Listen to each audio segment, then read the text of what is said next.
What's up, guys? Look like shit. Got a little bit of a neck beard going on, and the full-blown beard, and just got back from, and I'm a little fat right now. This is not the point of this video. You can learn something from this video. Trust me, those guys with the neck beards, they know what they're talking about because they grind. They're on the grind, okay? So hear me out. This video is about shooting the basketball. And I spent a couple hours right now really analyzing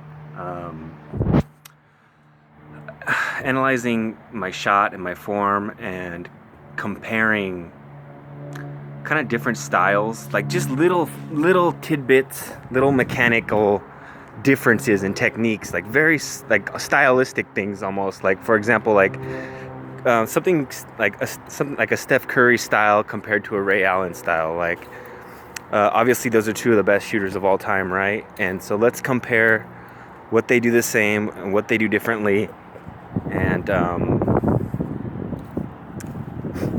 yeah, so I always, whenever I'm shooting alone, I'm always like thinking about these things because I haven't developed a consistent style. I always kind of tinkering and seeing which works better. And the reason for that is because I don't play every day, you know. But I'm finally starting to come into a comfortable style. And so I just basically want to talk about what I've learned today, a little bit what I've learned over all my years, and especially what I've learned today. So bear with me. Obviously this video is just on the fly, right? Just doing my phone, but just bear with me because you can still learn something from it. Hopefully you're not here for the aesthetics. So what I learned today, first of all, we'll talk about the finger. Usually, you know, you can shoot off like Kobe shoots off this finger. My hands are filthy. I've been playing for hours. Steph shoots off the middle. I think Harden shoots off the middle. Ray Allen shoots off the middle. These are all pretty sure Steph and Ray, like, those are the two guys you want to study, right? Those are, maybe even like a JJ Redick. These are the two guys. These are Steph Curry, Ray Allen. These are the guys you want to really study, right? And I'm pretty sure those guys shoot off their middle finger, and so have I because of that. But you know, my shot I'm always looking for ways to improve the left and right movement of the ball. Like, if you can keep it straight, you know, you reduce your chance of missing by 50%, basically. So you only have to worry about length, you know, distance.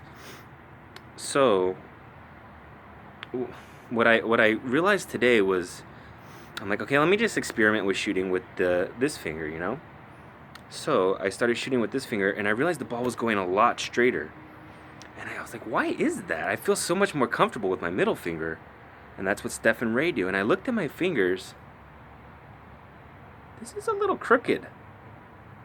I think that could, look how it goes to the right here. But look how straight this one is.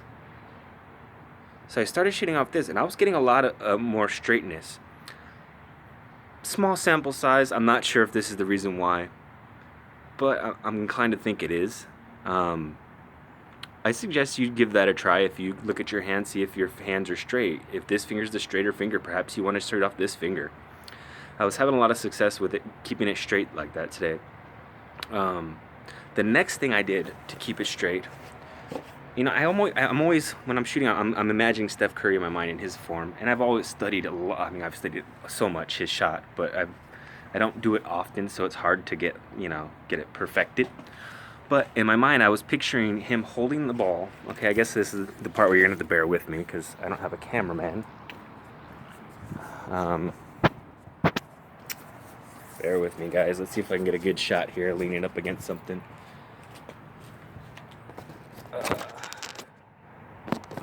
This is a cactus right here.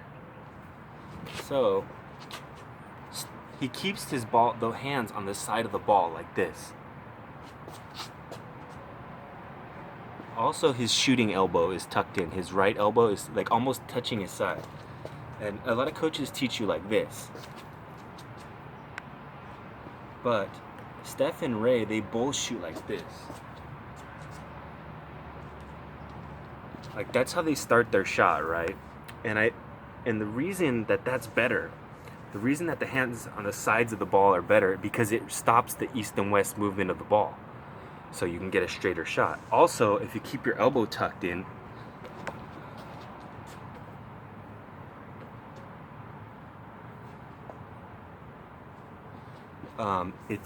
it makes it sure it's more of a straight up and down line, so you're not like, it's like your shooting line is straight up and down, so there's less east and west movement of the ball, and that's going to get you a straighter shot. I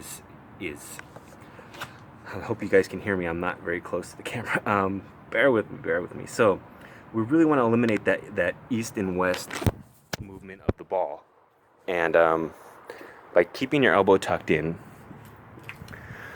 that's going to get a straight up and down shot.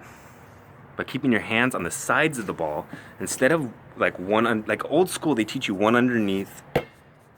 Again, this is old school, right? Just like a little crank like this. This is new school, on each side of the ball, and then roll it under as you come up. This is important because with a hand on complete opposite sides of the ball, 180 degrees, one on the left side of the ball, one on the right side of the ball, this stops the east and west movement of the ball. And Ray Allen and Steph Curry do this, and these are who we want to learn from, right? And this is why they do this. This is very important.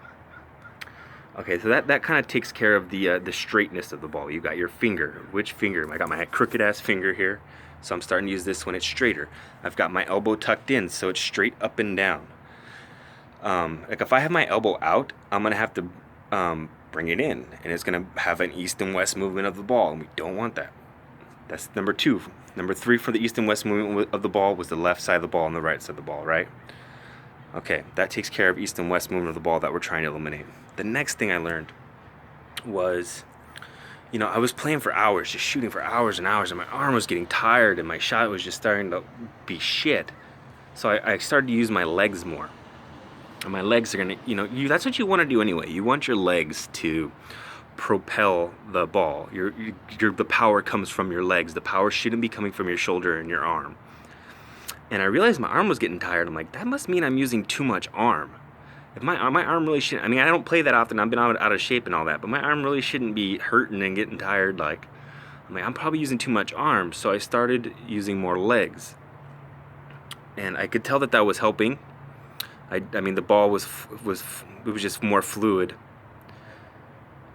Okay, and I just remembered one more thing I want to talk about. So, but I was like, okay, I was still having trouble with the timing. Like, how do I get the power to transfer the power from my legs into my arms so I don't have to use my arms so much? Well, here's how you transfer the power from your legs into your arm. Don't think about, use my legs. Don't think about that. Don't think when you're trying to shoot the ball and use your legs for the power, don't think about, use my legs for power. No, think about rhythm. And the rhythm, the more rhythm you have, the better your timing is, the better it transfers the leg power into the arm power. So when you're trying to think about I need to use more legs, don't think about it like that. Think, I need to have better rhythm. That's why Steph Curry's shot is, he's so swaggy that his rhythm that's the best thing about Steph Curry, is his swag. And with swag comes that sick rhythm. And with that sick rhythm comes a beautiful, fluid shot that transfers the leg power into the arm power, which gives him his range, because the power comes from your legs, and that's how he gets that sick range. This all adds up, guys. This all makes sense. What was the last thing? Fuck. There was one more thing I learned that was key. Fuck, I wanted to remember that. It was important. I knew I was gonna forget it. I thought about it a second ago. I knew I was gonna forget it. Give me a second here. I don't want to pause. Don't want to quit the video just yet.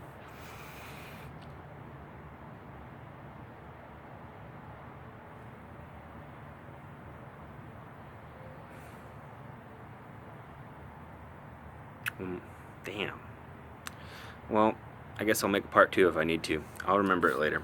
Anyways, guys, I'll probably make a more thorough video of all these things I learned today in a later video. Thanks for bearing with me. I know it's a rough video, but I hope you learned something. Bye.